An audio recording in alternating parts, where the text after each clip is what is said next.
तो देखिए next question इसके अंदर ये है कि एक निश्चित दूरी पर स्थित दो इलेक्ट्रॉनों के बीच वैद्युत बल F न्यूटन है। दो इलेक्ट्रॉनों के बीच लगने वाला बल F न्यूटन है। इससे आधी दूरी पर स्थित प्रोटॉनों के बीच कितना वैद्युत बल लगेगा, है ना।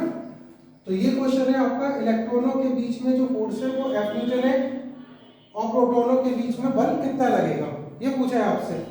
तो देखो, फॉर इलेक्ट्रॉन के लिए यहां देखा जाए तो F equal to 1/4 pi epsilon naught Q1 Q2 upon R square. Electron पे चार्ज एक जैसे होते हैं, तो यहाँ पर जो पहला फोर्स है आपका F 1/4 पाई एप्सिलॉन नॉट, दोनों पे चार्ज एक जैसे, एक पर चार्ज E और दूसरे पर चार्ज E और बीच की दूरी R स्क्वायर, है ना। तो दो इलेक्ट्रॉन अगर पास पास में रखे थे तो इनके बीच में बल इतना हो गया।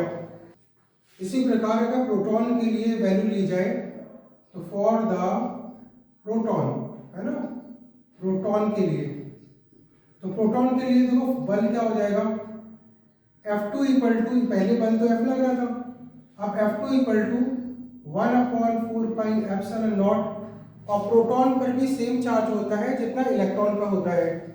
तो यहाँ पर भी पहले प्रोटॉन पर इलेक्ट्रॉन के इक्वल टू आवेश, दूसरे पर भी इलेक्ट्रॉन के इक्वल टू, और बीच की दूरी को आधा कर दिया, यानी कि पहले जो दूरी R थी अब उसको R/2 कर दिया, है ना, R/2 का होल स्क्वायर।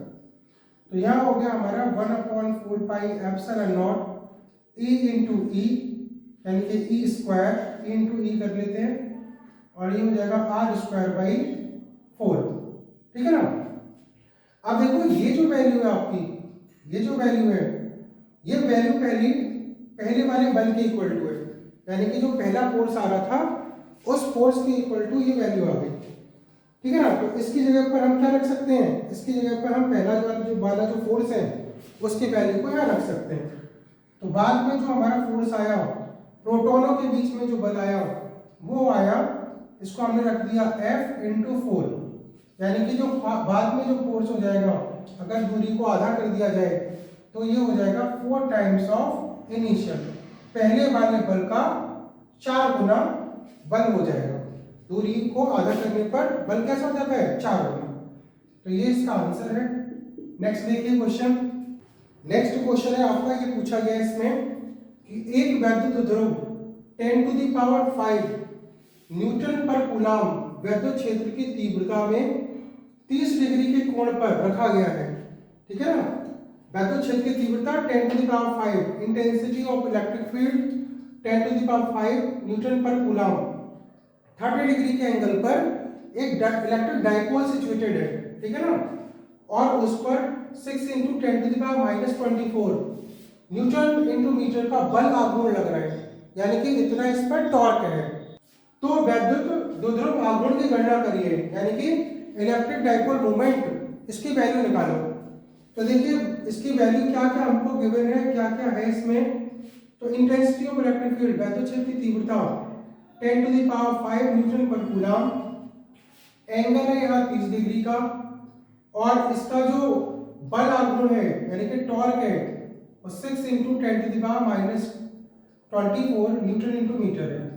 और ये हम ये जानते हैं कि E में, P में, टॉर्क में रिलेशन होता है tau equal to PE sine theta का, ठीक है ना, बहुत इजी, ये इसका रिलेशन होता है। टॉर्क की वैल्यू रखो 6 इंटू 10⁻24, P की वैल्यू आपको निकालनी है, P की वैल्यू आपको फाइंड आउट करनी है, E की वैल्यू 10⁵, और साइन हो गया 30, ठीक है ना। साइन 30 की वैल्यू होती है 1/2, तो P इंटू 10⁵ इंटू 1/2, 6 इंटू 10⁻24, ठीक है ना। 2 का यहाँ क्रॉस मल्टीप्लाई करिए तो P इक्वल टू 6 इंटू 2, 6 दूनी 12, 12 इंटू 10⁻24, और 10⁵, 10 की घात जो 5 है वो इसके डिवाइड में चली जाएगी 10⁵, ठीक है।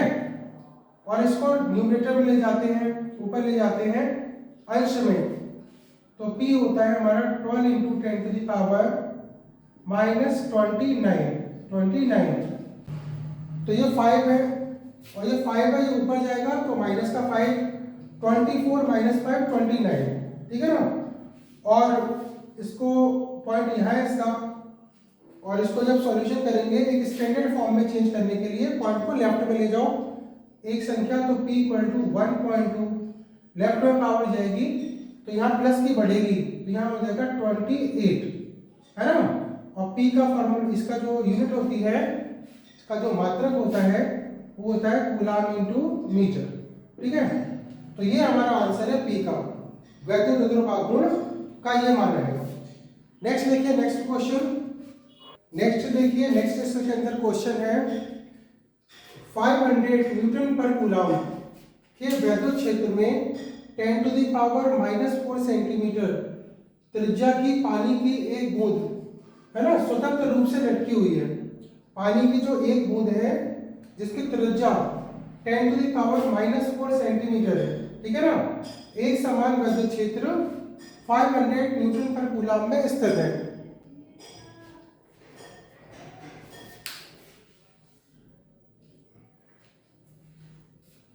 और आपसे ये पूछा है पानी की बूंद के आवेश की गणना करिए, ठीक है।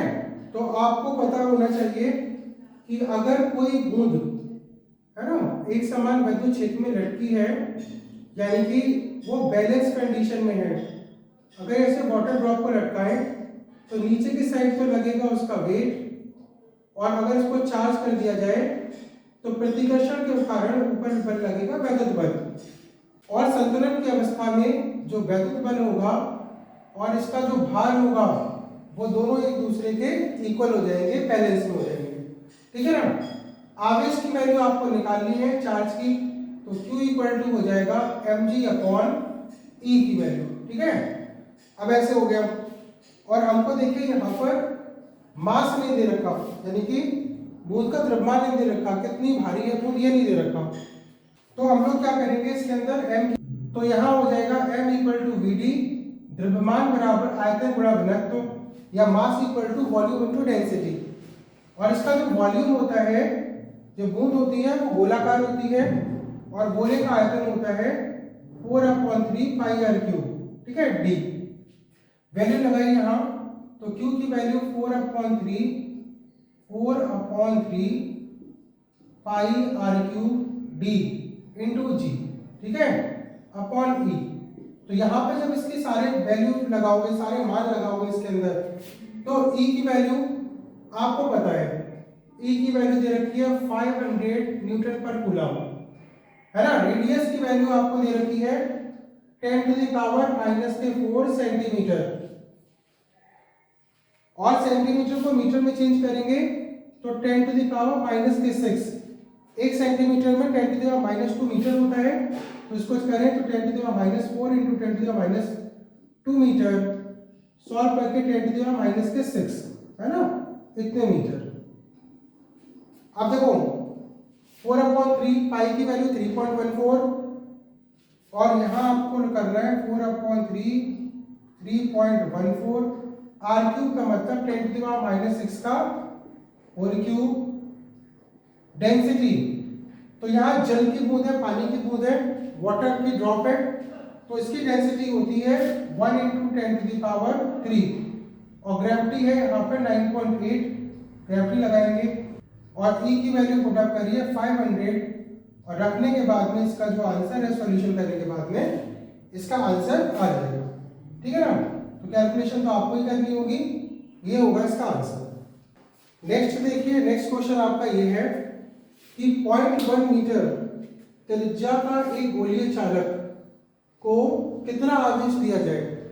एक चालक है, कंडक्टर, उसकी रेडियस 0.1 मीटर है, ठीक है ना, उसको कितना चार्ज दें, क्यू की वैल्यू क्या होनी चाहिए कि चालक के पृष्ठों पर वैद्युत क्षेत्र की तीव्रता 900 वोल्ट अपॉन मीटर हो। यानी कि देखो क्या करना है आपको, Q की वैल्यू आपको निकालनी है, और रेडियस आपको दे रखा है 0.1 मीटर, वैद्युत क्षेत्र की तीव्रता 900 वोल्ट पर मीटर, ठीक है ना, ये आपको दे रखा है। तो हमें पता है इंटेंसिटी ऑफ इलेक्ट्रिक फील्ड का जो फॉर्मूला होता है वैद्युत क्षेत्र की तीव्रता का, वैद्युत क्षेत्र की तीव्रता का formula E equal to 1/4 pi epsilon naught Q upon R square होता है। E की वैल्यू आप यहाँ पुट अप करेंगे 900 और ये जो कांस्टेंट है इसकी वैल्यू 9 × 10⁹ Q की वैल्यू Q रखेंगे, R की वैल्यू 0.1 का होल स्क्वायर यानी कि 0.1 × 0.1, ठीक है ना। अब यहाँ पे आप क्रॉस करेंगे इसको तो 900 × 0.1 × 0.1 इक्वल टू 9 × 10⁹ Q, ठीक है। देखो पॉइंट से जब मल्टीप्लाई करोगे 0 से पॉइंट कैंसिल, एक 0 से एक पॉइंट और कैंसिल, तो यहाँ बचा 9 × 10⁹ Q, ठीक है।